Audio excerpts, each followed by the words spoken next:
Salut tout le monde, ici Jean-Yves Ponce, votre spécialiste de la mémoire et de la concentration et de l'apprentissage rapide depuis 2011. Et aujourd'hui, je réponds à une question qui revient depuis la nuit des temps en fait. Depuis le jour où j'ai ouvert Potion de Vie et depuis le jour où j'ai partagé les techniques du palais de mémoire, on me pose systématiquement la question, le palais de mémoire, ça me prend beaucoup trop de temps et d'énergie, qu'est-ce qu'il faut que je fasse? Jingle.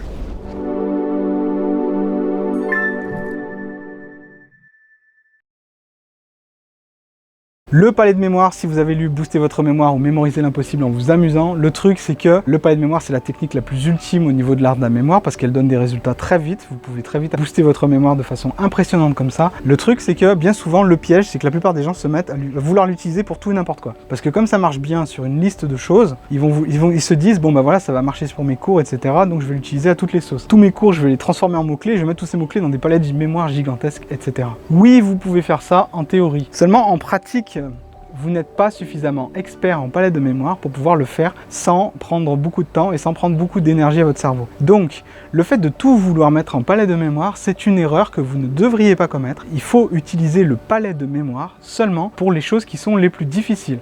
Pour tout le reste, vous pouvez utiliser d'autres techniques. Certains vont utiliser les cartes mentales, où vous allez partir d'un cœur de cartes, avoir une vision aérienne de vos cours comme ceci. D'autres vont utiliser simplement les répétitions espacées avec la courbe de l'oubli. Pour beaucoup de choses, cela suffit, mais ne partez pas bille en tête avec l'idée d'utiliser un palais de mémoire. Gardez les palais de mémoire pour tout ce qui est liste, de choses à faire et tout ce qui est séquences qui sont difficiles à retenir. Le cycle de Krebs, pour ceux qui sont en médecine par exemple, c'est super avec un palais de mémoire. Vous pouvez mettre les 9 phases dedans et même les découlements des 9 phases, les réactions, etc. Tout dans un palais de mémoire, c'est très bien. Les autres méthodes ne vous permettraient pas de restituer avec autant d'efficacité, autant de précision et autant de rapidité l'ordre de ces séquences et tout ce qu'elles contiennent.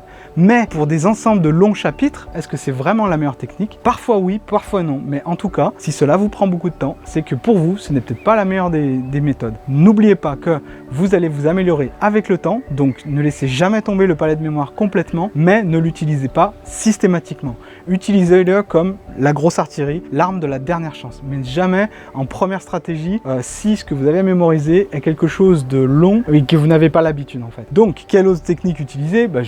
J'ai commencé déjà à en parler, vous avez les mind maps. N'oubliez pas également les groupes de travail, vous n'êtes peut-être pas le seul à galérer sur votre sujet. Vous pouvez faire équipe avec quelqu'un d'autre, d'ailleurs c'est fortement conseillé. Voilà, je suis sûr que vous avez d'autres questions en ce qui concerne le palais de mémoire, utilisez les commentaires ci-dessous, j'y répondrai avec plaisir. N'oubliez pas également de vous abonner pour être prévenu de toutes les vidéos qui sortent, parce que là il y en a une par jour. Peut-être que vous avez loupé celle-ci d'ailleurs si vous n'étiez pas abonné. En attendant, je vous dis à demain pour la prochaine vidéo. Salut!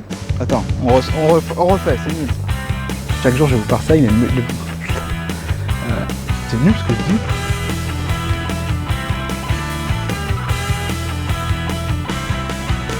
Oh punaise! On va faire un bêtisier avec tout ça.